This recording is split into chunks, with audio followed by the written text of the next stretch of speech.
them all off. It's always hilarious. After that, I think we will be heading on over to the Congregation Ale House for an after-con pint and wine down / food if you want some. So that's it for the announcements. Without further ado, let me tell you about the state of the Hackaday. Our Hackaday is sound.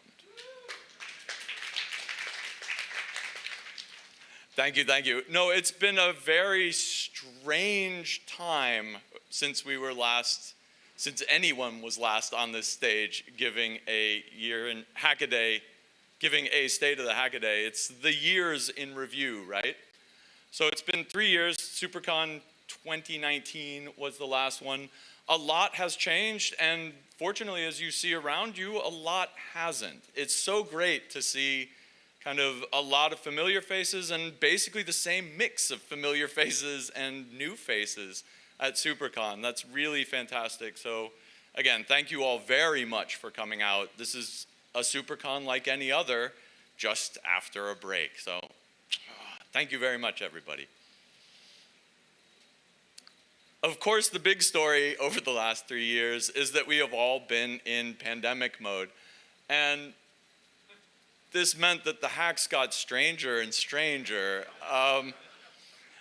but the hacks continued nonetheless. And in fact, I think what was interesting to see from kind of our perspective was that the world actually became hackers during the pandemic. I mean, we're doing what we do anyway, but during the pandemic, people got isolated. People were confronted with new situations. Everyone else in the world started hacking, which I thought was really neat. We saw, stupid, simple hacks like a reflector you could clip on your laptop so that you could share a tablet you're writing with other people on a Zoom call for remote teaching. We saw complicated hacks like, systems to distribute millions of face shields in countries like Portugal and India. We saw super complicated technical hacks like DIY oxygen concentrators. In short, it was a really neat time in a way. I mean, horrible on one side, really interesting because we did get to see kind of the rest of the world become hackers. And I thought that was really cool. What was not cool at all was the supply chain crisis. You may have noticed that you couldn't get any chips. See, it's blank here. Fantastic Joe Kim artwork. The world lost its parts. What was once kind of the purview of industry, thinking about how to sort parts, thinking about, how am I going to get 500,000 of this chip, all of a sudden started hitting us. Where can I get 5 of these chips? Or heck, even 1. Right?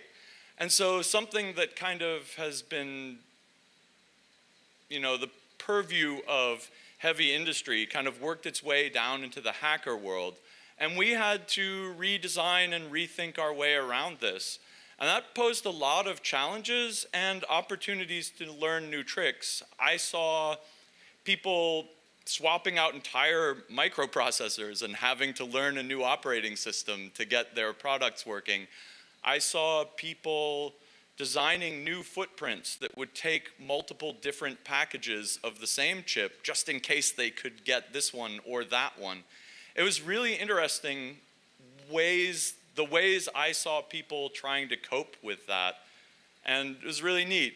And I think it did kind of bring out to the hacker community something that I have learned in the last few years really matters to industry, which is that resilience in your designs is super important. And I think it was cool that we learned that.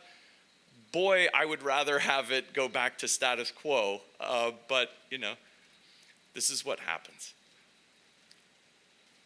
Remoticon happened. We would have loved to have had Supercon here, but we, like everyone else, got pushed into remote mode. That was really interesting. It brought the stage open to people who couldn't normally have come to Pasadena. So we had a kind of a much more global community during the Remoticon, and everybody was talking to each other. again, virtually over our servers, but that was really neat in and of itself. And this year, honestly, we were so focused on getting back to in-person Supercon, we kind of let our virtual part slide a little bit.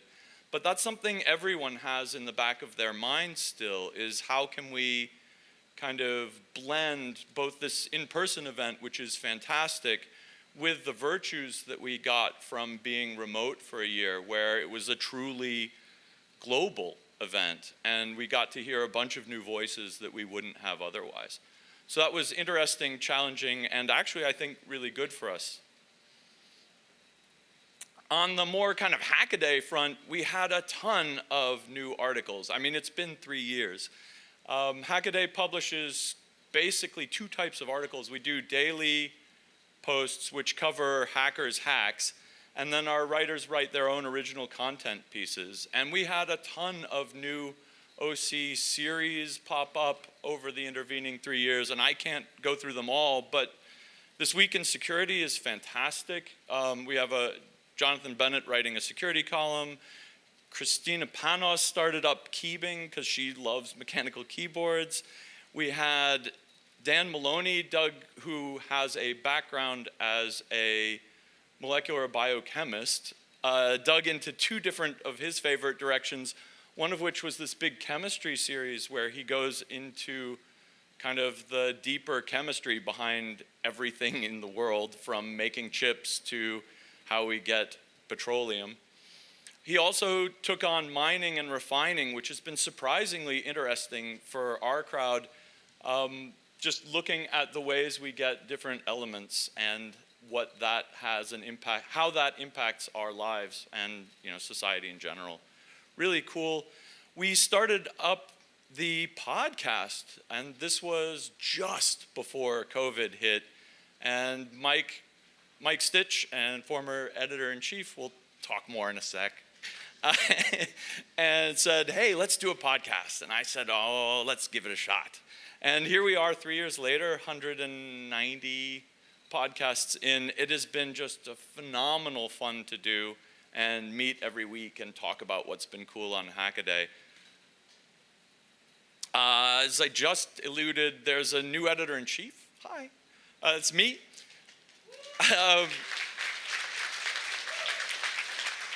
Thank you all. I hope to do good. I've been on at Hackaday now for 9 years, 8 years, a fairly long while, and managing editor for 6 of those, so it's not totally strange.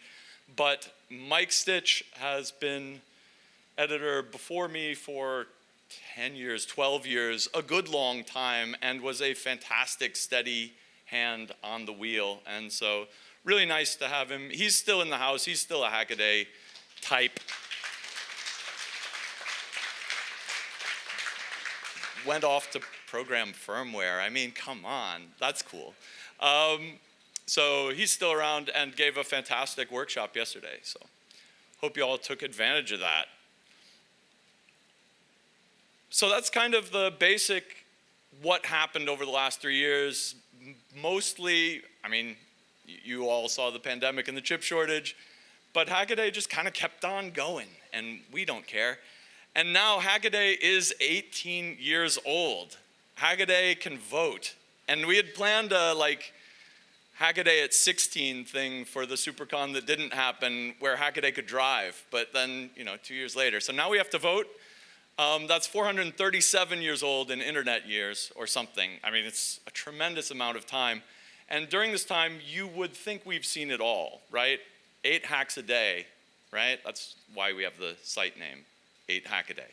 And 8 hacks a day, 7 days a week, 18 years, too much math. You would have think we'd seen everything. You would be completely wrong. And this is just a story of what happened to me in the last couple weeks. There was a particularly weird week where it was the week of 7 segment displays. And 7 segment displays are really old. This is from the original patent, which is from 1908. And it's really cool. It's actually an 8 segment display. He wanted the slanty thing on the 4, but long story. But here are actual like 1908 style light bulbs behind these holes that you would now put LEDs in. The 7-segment display is a favorite hacker target, and we've seen at least 70 7-segment display hacks on Hackaday. The reason is because it's a very simple idea, and that lets you take it in whatever direction you want to. That lets you push it however you want. And a particular Hackaday meme is the mechanical 7-segment display, because it takes something that nowadays is super easy, shine an LED, and it makes it hard, right? Make the most absurd mechanical motion you can to do the same effect. And what happened 3 weeks ago is that I saw 3 separate 7-segment hacks that were completely brand new to me. And one of them was Jack's here, which takes the 7 segments and splits it into 3 sliding panes. So you just slide these things up and down and it makes the different numbers show up. Another was Kango Suzuki's, oh my God, this one's insane. It's actually 16 segments, but who's counting?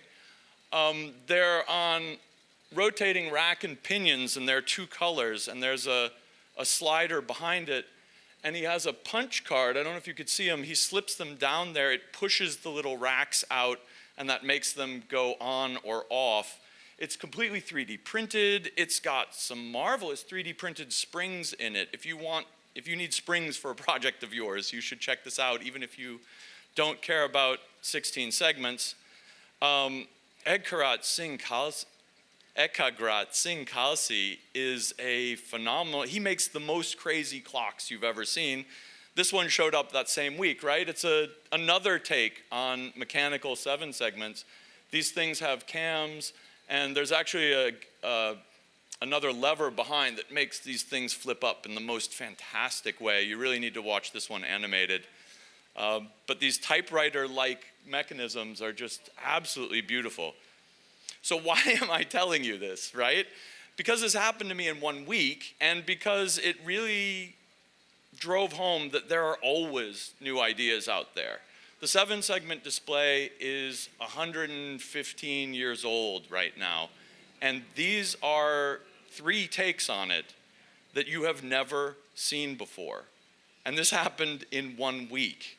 And this is not atypical. It's not always the same topic, but you will always see new ideas on centuries-old foundations every week, probably every day on Hackaday. And that is so crazy inspiring, and y'all are doing so much awesome work.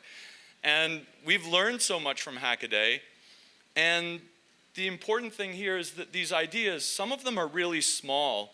I don't know who's going to use that slider 7-segment one, maybe nobody, but now that you've seen it, it's in your brain, and you know this idea, and ideas are free to replicate like this, and so now you all have this one.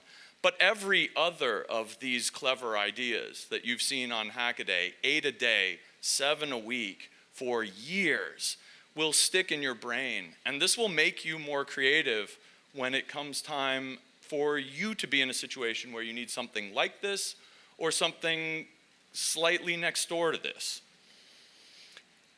Another example before I leave this topic is Cyberdecks. My goodness, this has been, there's something in the water, people.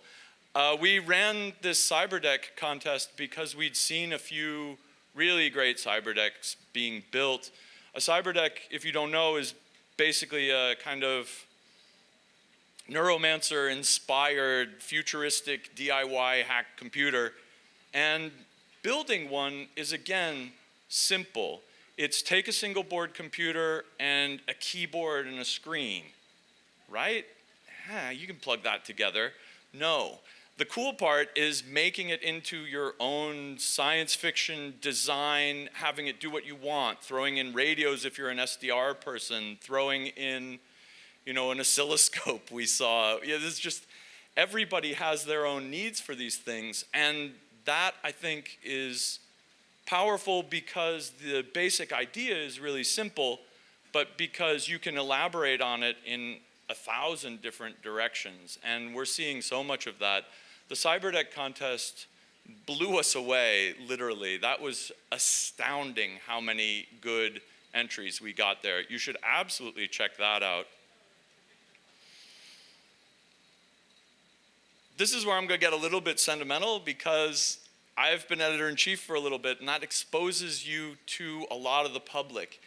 And let me just say, the Hackaday community is so awesome. This is also the year in which Soylent Green is set, in case you want to know. I'd like to reiterate, you folks out there are Hackaday. We who write it, we're kind of just the messengers, right? We're writing blog posts saying, here's a really cool project I found. Here's the coolest part of that really cool project. You should go check it out. But we're not doing the cool. You are doing the cool. Thank you very much. We want to reflect and amplify you guys doing good hacking, because the algorithm doesn't want to. The algorithm does not see the product, the algorithm sees products. Hackers doing awesome things and generating awesome ideas are not necessarily products. And there's a risk that you'll get kind of damped down in the world. This is Hackaday. We want to find the good ideas and get them out there to other people who will use the good ideas to make more good ideas, et cetera, et cetera. And this is a story that I've heard a lot now, and I've now heard it so many times I have to tell you. This is about the inflection point. I have had so many people come up and say, Hackaday changed my life, and for the better. And it goes like this. There's an avalanche of tiny nudges. You know, you read Hackaday every day and you see this being done and that being done, and maybe this speaks to you, maybe that speaks to you. Maybe you're a 7-segment person, maybe you're a Cyberdeck person. But I got this, someone came up to me yesterday, I'll leave him anonymous. He had a post on Hackaday when he was in 9th grade. We featured one of his projects. Someone in the comments contacted him and said, this is awesome, you could do this, this, and this. Sent him a box of parts. This guy, who at that time was a 9th grader, was like, oh, this is so cool, I'm going to keep doing this. He found some other people doing similar stuff, also on Hackaday, contacted them. He continued. He formed a club in his high school. He started finding friends who were interested in the same sort of thing. He became graduated college, successful engineer. He pulled his friends along with him. So this ended up, this kind of one featured project of his ended up bouncing him along this whole way through his whole career. And I've heard this story now so many times from so many people, it has to be true. It's really, really awesome. And when you look at these projects, and again, think back to something silly like the 7-segment one. If this is what inspires someone to play around with doing their own 3D printing design because they have their own 7-segment idea, maybe that turns them into a CAD designer later on. You really can't tell. And it really is this kind of broad / accumulation of really cool ideas that I think is most useful about Hackaday and has kind of our most positive impact on people's lives. And that really matters to me. That's really what we're here for. And I have to say, again, thank you for bringing the hacks that make this possible. Because again, it's not us doing the hacks. We just point them out. And so anytime you have anything, let us know. Write it down. Do not be afraid. Send us the tips. It will help someone, and it might even change their life. So with that, I'd like to close. Sorry if that's too serious. It's really been on my heart. Yeah, so with that, I'd like to close with just this one idea. Let me tell you all, you are Hackaday, and thank you for continuing to be awesome and coming back.